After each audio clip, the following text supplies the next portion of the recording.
Welcome to the first of our Easter reflections in 2021. These are going to be released on YouTube daily from Monday through to the Saturday before Easter. And if you want to, you can come to church on Good Friday afternoon and hear the talks given live as well. For our first reflection, if you haven't already read John chapter 12, verses 20 to 32, then can I encourage you to pause the video and go and read those verses now. And then we'll come together to look at them.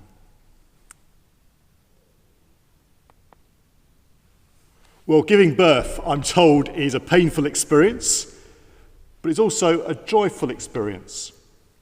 Jesus, later on in John's Gospel, in John chapter 16, is telling his disciples that he's about to die, he's about to go to the cross, and he's warning them that there's a time ahead of grief and pain for them as they lose Jesus. But that pain, he says, will turn to joy when they see him again. And he says in the middle of saying that, he uses the example of a woman giving birth. He says, a woman giving birth to a child has pain because her time has come. But when her baby is born, she forgets the anguish because of her joy that a child is born into the world. As we come this Easter to look again at the cross of Jesus, we're going to be looking at what John's Gospel has to tell us about what happened on the cross. But as we do so, I want us to see that part of what John is saying to us about the cross is that this is a moment of pain, it is a moment of suffering, it is a horrendous moment for Jesus as he dies a horrific death on the cross. And yet, it is a moment of joy and glory because there is a new birth. There's a new thing created. And what is that new thing? Well, you could answer that question in all kinds of ways, but I think one of the ways John's Gospel answers that question is that the new birth is the people of God, the church, Jesus' people, the children of light. As we go through John's Gospel and what he says about the cross, we're going to see how he helps us to understand what it is to be the church as we focus on the cross. And to start with, we're going to look at John chapter 12. In other sessions, the other 5 sessions, we are going to be looking at actually John's description of the cross itself. But it's helpful really to come to John chapter 12 when Jesus announces that his hour has come. Throughout John's Gospel, he's been talking about the hour. It's going to come. It's in the future. It's the moment when he will die on the cross. But also he incorporates within that the idea of his resurrection and his ascension. And at this moment in John chapter 12, he says, the hour is no longer in the future, it is imminent, it is about to come. The point has come for Jesus to die on the cross. And yet he says this in the midst of a very strange incident. It's a kind of the curious appearance of the Greeks. You see that in the beginning of the passage in John chapter 12, verse 20 onwards. And we're told that some Greeks come along and they say simply, we want to see Jesus. And they go to Philip, and Philip goes to Andrew, and Andrew and Philip together go to Jesus. And then after we're told about the Greeks, Jesus talks about his hour having come, this great moment, and yet he then goes on not to answer the question of whether the Greeks can see him. We never find out whether the Greeks actually get to meet Jesus. They're sort of forgotten about. And yet somehow their appearance is crucial to what is going on. What is happening here? What is Jesus talking about? Why do the Greeks appearing make such a difference? Well, Jesus is saying that his hour has come, the moment for his death has come. And there's 3 things in this passage he says about that hour. First of all, he says that it is the hour of glory. See that in verse 23. He says, the hour has come for the Son of Man to be glorified. And as he goes on speaking a bit later on, he prays, Father, glorify your name. And then this voice from heaven comes and says, I have glorified it and will glorify it again. Not everyone can hear exactly what the voice says. Some think they just heard thunder, but they all realize that this is an important moment, a crucial moment. This is the only time in John's Gospel when we're told that a voice comes from heaven. In the other Gospels, we're told it happens at Jesus' baptism and at his transfiguration. But here's a third time the only time mentioned by John, this is clearly a crucial and important moment.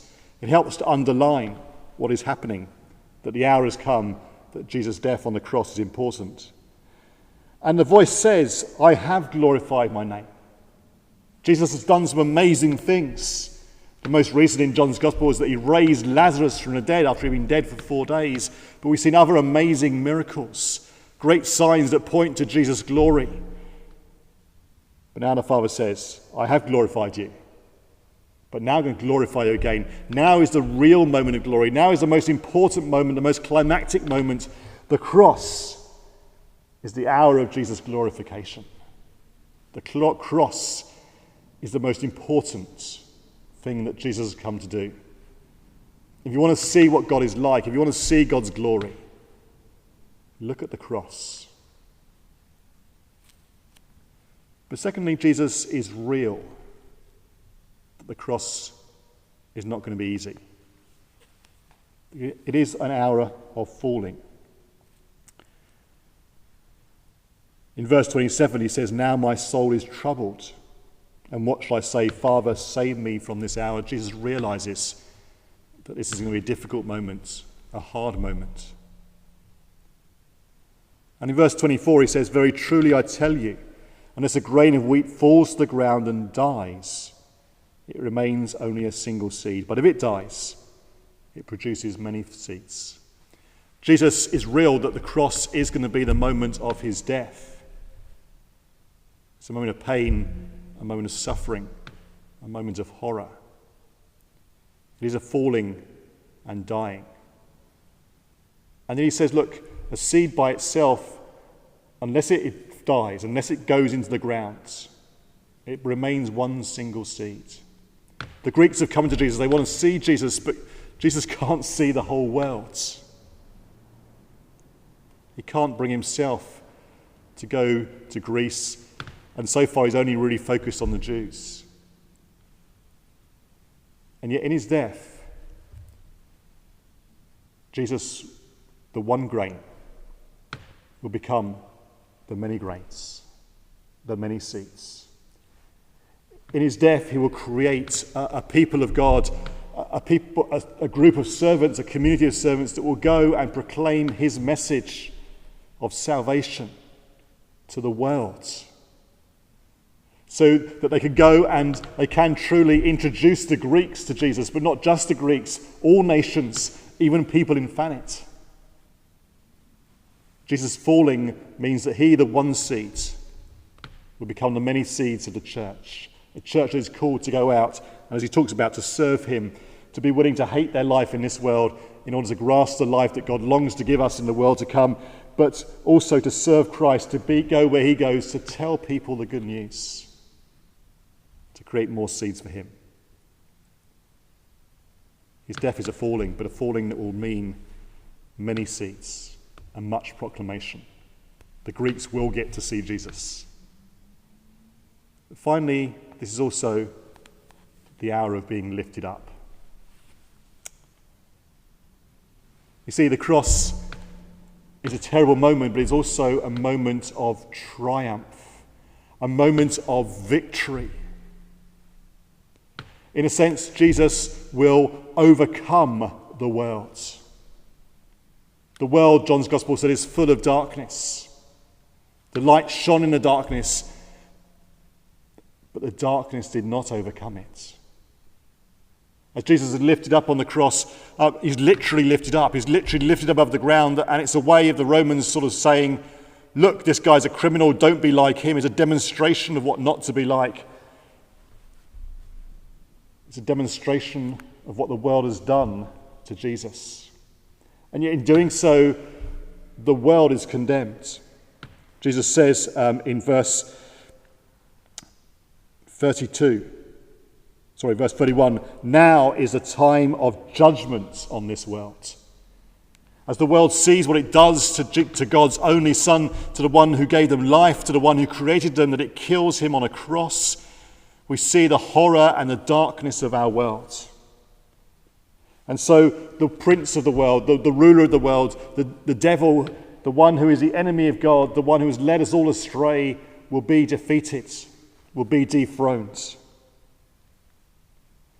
John's Gospel doesn't, like the other Gospels, talk about Jesus casting out demons. Maybe saving this point up to this moment when he talks about how the cross will be in a moment when the devil himself will be cast out of the world, his power will be overcome. And because his power is overcome, because the ruler of the world is overcome, so Jesus can offer freedom for people to come out of darkness and into the light. Jesus' death, in a way, is overcoming the world, but as he's lifted up, his death is for the world. For God so loved the world that he gave his only Son, that whoever believes in him shall not perish but have eternal life. And Jesus says in verse 42, "And I, when I am lifted up from the earth, will draw all people to myself." People can come out of darkness into the light. And all people, whether they're Jews or Greeks or any nation, can come to be the children of light, to belong to God's people. Do you see that Jesus' death on the cross is a moment of glory? But in his falling, as one seed, he creates many seeds. He creates a church to go out and proclaim the gospel. In his moment of being lifted up, he draws people to himself and so creates a new community, a community of light instead of darkness, as people are liberated from the darkness of this world. Will you come to be part of this new creation, this new body, this new people? A people birthed in the tragedy and horror of the cross, but a people of God's joy. I want to invite you to spend a bit of time reflecting on some of what I've said. And to help you reflect, here are a few questions for you. I'm going to leave them on the screen for a few moments. So do pause the video and use those questions to reflect and to think about what God's saying to you, and then maybe turn those reflections into quiet prayer. And do join us again tomorrow for the next part of our questions for reflection.